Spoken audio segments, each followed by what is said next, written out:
आज के द हिंदू के अंदर एडिटोरियल पेज में एक बहुत ही अच्छा आर्टिकल दिया गया है। आर्टिकल है crafting a new chapter in parliamentary conduct.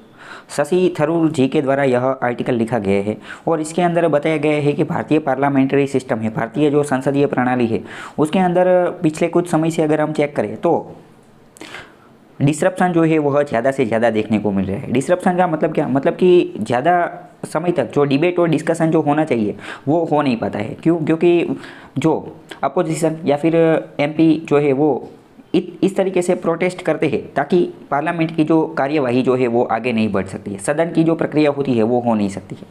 तो इस विषय में उन्होंने बोला है कि हमें पार्लियामेंट्री कंडक्ट जो हम कर रहे हैं तो उसके अंदर हमें कुछ नई चीज़ करने की ज़रूरत है। अगर हम कोई नई इनोवेटिव चीज़ करते हैं तो ये जो पार्लियामेंट्री डिसरप्शंस जो होते हैं उसको हम अटका सकते हैं, उसको हम कम कर सकते हैं। किस तरीके से? सबसे पहले बात करते हैं कि पार्लियामेंट्री सिस्टम क्या होता है। पार्लियामेंट्री सिस्टम मतलब कि संसदीय प्रणाली। संसदीय प्रणाली को दूसरा उसको बोलते हैं वेस्ट मिनिस्टर मॉडल भी बोलते हैं। वेस्ट मिनिस्टर मॉडल मतलब क्या? वेस्ट मिनिस्टर मॉडल मतलब कि ब्रिटेन, जो यूके हम जिसे बोलते हैं, तो ब्रिटेन के अंदर सबसे पहले पार्लियामेंट्री सिस्टम आई थी। पार्लियामेंट्री सिस्टम का जनक जो है वो ब्रिटेन, यूके को बोला जाता है। और ब्रिटेन में उनकी पार्लियामेंट, उनकी संसद जिस जगह पर बैठती थी उस जगह का नाम वेस्ट मिनिस्टर है। तो भारत ने भी ब्रिटेन से ही प्रेरित होकर, इंस्पायरेशन लेकर जो है वो भारत के अंदर भी पार्लियामेंट्री सिस्टम जो है वो दाखिल की थी। अमेरिका की बात करें तो अमेरिका के अंदर प्रेसिडेंशियल सिस्टम है, राष्ट्रपति प्रमुख शाही व्यवस्था जो है वो वहाँ पर देखने को मिलती है। जो यूके, यूनाइटेड किंगडम, ब्रिटेन के जो प्राइम मिनिस्टर थे क्लेमेंट एटली, उन्होंने बोला था कि भारत के अंदर जो है वो प्रेसिडेंसी, राष्ट्रपति प्रकार की जो व्यवस्था है वो होनी चाहिए। लेकिन भारतीय जो नेशनलिस्ट लोग थे उन्होंने कॉन्स्टिट्यूशन में प्रेसिडेंट वाली प्रक्रिया नहीं रखकर पार्लियामेंट वाली, यानी कि संसदीय प्रकार की जो व्यवस्था है उसका चयन किया था। पार्लियामेंट के अंदर किस किस का समावेश होता है? तो पार्लियामेंट के अंदर टोटल 3 चीज़ आती है। एक तो लोकसभा यानी कि जो लोअर हाउस है वो लोअर हाउस। फिर होता है राज्यसभा। राज्यसभा जो है वो है अपर हाउस। और प्रेसिडेंट यानी कि राष्ट्रपति। टोटल लोकसभा, राज्यसभा और प्रेसिडेंट, ये तीन चीज़ें मिलकर जो है वो पार्लियामेंट फॉर्मेशन करती है। लोकसभा यानी कि लोअर हाउस है, एल से याद रख सकते हैं, लोअर हाउस यानी कि लोकसभा, राज्यसभा यानी कि अपर हाउस। तो इस तरीके से यह सब कुछ बनता है। लेकिन पिछले कुछ समय से जो है वो डिसरप्शन की जो प्रक्रिया है जो है वो होती रहती है। डिसरप्शन में कई बार तो ऐसा होता है कि इसी आर्टिकल में एक ऐसा इंसिडेंट दिया गया है कि जबकि कोई एक एमपी था, उसने प्रोटेस्ट करने के लिए पेपर स्प्रे का प्रयोग किया था। पेपर स्प्रे का प्रयोग किया, इस वजह से बहुत सारे जो एमपी है उनको हॉस्पिटल में भर्ती करना पड़ा था। तो यह इस प्रकार की घटना बार बार होती है। कभी कोई एमपी है जो वो विरोध दर्शाने के लिए किसी के ऊपर जूते फेंकता है, किसी को मारता है और फिर वहाँ पर गाली गलौज वो सब करने लगते हैं। तो यह एक अच्छी तरकीब नहीं है प्रोटेस्ट करने की। भारत के जो नेशनलिस्ट मूवमेंट अगर हम देखें तो भारतीय नेशनलिस्ट मूवमेंट में भी एक ऐसी चीज़ हुई थी, जो स्वराज पार्टी का गठन किया गया था, स्वराज पार्टी का। तो स्वराज पार्टी ने भी कुछ ऐसा ही किया था। 1920 के अंदर एनसीएम, नॉन कोऑपरेशन मूवमेंट हुआ था। और ये 1922 के अंदर ये जो एनसीएम, नॉन कोऑपरेशन मूवमेंट जो है वो चौरी चौरा कांड के बाद बंद कर दिया गया था। तो जब वह बंद कर दिया गया तो उसी समय मोतीलाल नेहरू ने जो है वो स्वराज पार्टी की रचना की थी। तो स्वराज पार्टी का भी मेन उद्देश्य यही था कि हम जो है वो पार्लियामेंट के अंदर घुसेंगे और पार्लियामेंट की जो प्रक्रिया है, पार्लियामेंट की जो प्रोसीडिंग्स है, वहाँ पर जो क्रियाविधियाँ होती है उनको हम डिसरप्ट करेंगे। किस तरीके से? तो वो तो के कुछ भी करके, डिबेट करके या फिर किसी भी ना किसी तरीके से उसको डिसरप्ट करते।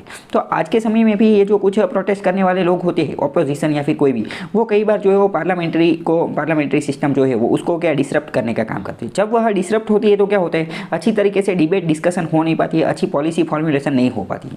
और इस प्रकार की चीज़ें जो है वो विचार करने के लिए हमें प्रेरित करती है कि भाई क्या होना चाहिए।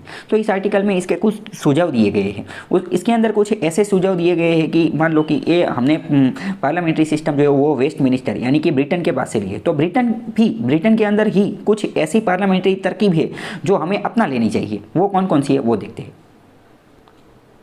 तो सबसे पहले तो आर्टिकल में दिए गए हैं कि British parliamentary techniques that the Indian parliament must learn and implement. Britain की कुछ ऐसी टेक्निक है जो भारतीय पार्लियामेंट को सीखनी चाहिए और उसको इम्प्लीमेंट, उसका अमलीकरण करना चाहिए। पहली ही ऐसी चीज़ है अपोजिशन डे। ब्रिटेन के अंदर, ब्रिटेन की जो पार्लियामेंट है वेस्ट मिनिस्टर पार्लियामेंट, उसके अंदर वो लोग एक अपोजिशन डे का प्रयोग करते हैं। अपोजिशन डे क्या होता है? अपोजिशन डे इस प्रकार का होता है कि जहाँ पर opposition parties to select specific policies, areas और issues they want to bring to the floor of the house for the debate. जो पार्लियामेंट्री सिस्टम होती है, जो संसद होती है, तो उसके अंदर क्या होता है, कोई एक मीटिंग होती है, और उस मीटिंग के अंदर जो है वो प्रोसीडिंग होती है। मीटिंग के अंदर क्या होता है, डिबेट, डिस्कशन और डेलिब्रेशन और यह सब होते हैं। लेकिन कौन से टॉपिक के ऊपर, कौन से सब्जेक्ट के ऊपर, कौन से मुद्दों के ऊपर डिबेट की जाएगी, यह नक्की कौन करता है? यह नक्की करने का काम स्पीकर करता है, या फिर ज़्यादातर जो है यह नक्की करने का काम जो रूलिंग पार्टी होती है, रूलिंग पार्टी वही करती है। और वो वैसे भी यह सही ही है, क्योंकि जो रूलिंग पार्टी है वही तो क्या है, वही तो जनता का प्रतिनिधित्व, पीपल्स रिप्रेजेंटेशन कर रही है। तो जनता जो है वो अपना पक्ष किस तरीके से रजू करते हैं, अपने रिप्रेजेंटेटिव का। तो जनता ने जिन लोगों को जीत कर भेजा है वहाँ पर, चुन कर भेजा है वहाँ पर, तो वही लोग जो है वहाँ पर दिन का एजेंडा जो है वो नक्की करते हैं। मतलब कि कोई भी प्रोसीडिंग चल रही है, कोई भी सेशन है, तो उसका एजेंडा, उसका सब्जेक्ट, कौन से टॉपिक के ऊपर चर्चा की जाएगी, यह नक्की कौन करता है? यह नक्की रूलिंग पार्टी करती है। लेकिन ब्रिटेन की पार्लियामेंट के अंदर ऐसी चीज़ है कि कोई जो जितनी भी सेशन है, जितनी भी मीटिंग है, उसके अंदर से कुछ दिन जो है वो ऐसे नक्की किए जाते हैं, उस दिन की जो प्रोसीडिंग्स है वह अपोजिशन नक्की करेगा। मतलब उसको अपोजिशन डे के नाम से जाना जाता है। उस दिन का एजेंडा, उस दिन के अंदर कौन कौन से टॉपिक के ऊपर, सब्जेक्ट के ऊपर, स्कीम के ऊपर, पॉलिसी के ऊपर बातचीत की जाएगी, उस दिन का एजेंडा जो है वो अपोजिशन डे के अंदर नक्की किया जाता है। तो भारत के अंदर भी ऐसा कोई अपोजिशन डे लाना चाहिए कि जिसके अंदर जो एक दिन, 2 दिन, 10 दिन ऐसा दिन जो है वो नक्की कर देना चाहिए। और यह जो दिन है उसका जो पूरा एजेंडा नक्की करने का काम जो है वो अपोजिशन करेगा। This practice provides the opposition with a designated platform. इससे क्या होता है कि इससे क्या होता है, अपोजिशन को एक प्लेटफॉर्म मिल जाता है जहाँ पर अपोजिशन अपने व्यू जो है वो रख सकती है, गवर्नमेंट पॉलिसीज को क्रिटिसाइज कर सकती है, और एक तरीके से जो कोई भी पॉलिसी है उसको अल्टरनेटिव पॉलिसी जो है वो भी वहाँ पर रख सकती है। एक हेल्थी डेमोक्रेसी क्या होती है, मतलब कि वहाँ पर अच्छी डिबेट और डिस्कशन और वो सब होना चाहिए। तो इससे क्या होता है कि कंस्ट्रक्टिव डिबेट जो है वो हो पाती है पॉलिटिकल सिग्निफिकेंस के ऊपर, और गवर्नमेंट जो है वो भी अपना जो इश्यू जो है, गवर्नमेंट की अकाउंटेबिलिटी है वो भी ज़्यादा अच्छे से होती है।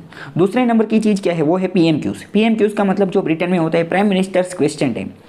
जो भी मीटिंग्स और वो सब होती है तो उसके अंदर कुछ समय ऐसा निकाला जाता है कि जब अपोजिशन या कोई भी MP है वो डायरेक्टली ही प्राइम मिनिस्टर को कुछ प्रकार के क्वेश्चन पूछ सकता है। तो भारत के अंदर ऐसी कोई चीज़ नहीं है। भारत के अंदर भी प्राइम मिनिस्टर जो है वो स्पीच देते हैं, लेकिन वो कब देते हैं, वो जब उनका मन होता है तभी वो देते हैं, जब उनको बोलना होता है तभी वे आते हैं। लेकिन ऐसा कोई टाइम नहीं है कि जब सीधे जो है वो अपोजिशन या फिर कोई भी MP जो है वो प्राइम मिनिस्टर से सीधा प्रश्न पूछ सके, तो ऐसा होता नहीं है। तो ब्रिटेन के अंदर एक ऐसी PMQs होती है, प्राइम मिनिस्टर क्वेश्चन टाइम, जिनके अंदर कुछ ऐसा समय नक्की किया जाता है जिसके अंदर सीधा प्राइम मिनिस्टर से क्वेश्चन पूछा जाता है। PMQs is a significant and widely watched parliamentary event in the United kingdom.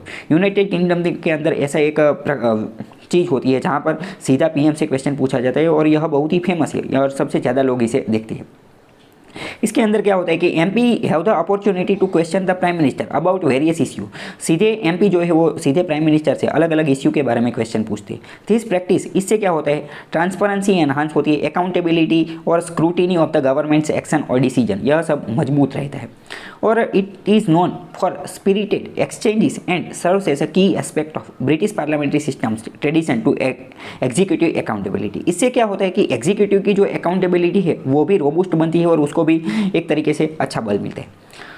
दूसरा क्या, ये दोनों सिस्टम है वो तो ब्रिटेन के अंदर हमें देखने को मिलती है, लेकिन और भी कुछ चीज़ें हैं जो हमें मजबूत करने की ज़रूरत है। वो क्या है, स्पीकर का रोल। स्पीकर जो है वो एक कॉन्स्टिट्यूशनल पोस्ट है। स्पीकर जो है उसको नॉन पार्शियल, यानी कि जो है वो किसी के पक्ष में झुका हुआ नहीं होना चाहिए। हालांकि स्पीकर जो है वो रूलिंग पार्टी से होता है, लेकिन फिर भी क्या होता है, एक ऐसी ट्रेडिशन, एक ऐसी परंपरा है कि जैसे ही वह स्पीकर की पोस्ट, स्पीकर की कुर्सी जो है वो प्राप्त करता है, तभी वो अपनी पॉलिटिकल पोस्ट जो है वहाँ से रिजाइन कर देता है। लेकिन कई बार करते हैं, कई बार नहीं करते।